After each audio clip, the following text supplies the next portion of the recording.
we're now part of the infrastructure of Fiji. We try and assimilate into the culture and everything else. So it's all about helping the people. And the Prime Minister's Fund particularly, we believe that could go to the best place. He's the guy, or his team know where the aid's needed. So we're more than happy to donate the 100,000 to that. And we're also looking at another 200,000 in kind for our own staff. So we're rebuilding any of our staff that had their houses damaged. We're rebuilding those, and anyone who just had minor damage, we're also going to provide materials and expertise.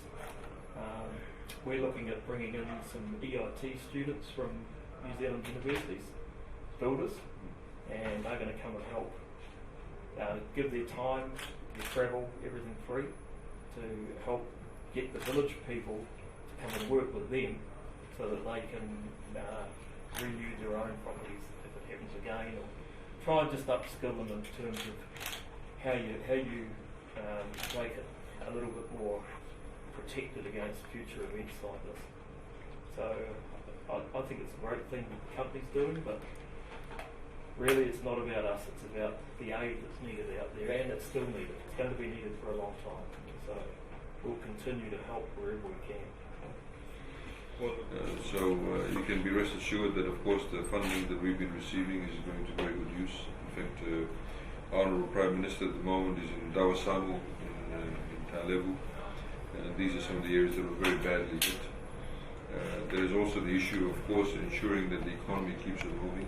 The Western Division, as you know, has many of the hotel properties, and we've been engaged in quite significant technical marketing, in particular in Australia and New Zealand, to get the numbers up, get more people coming through.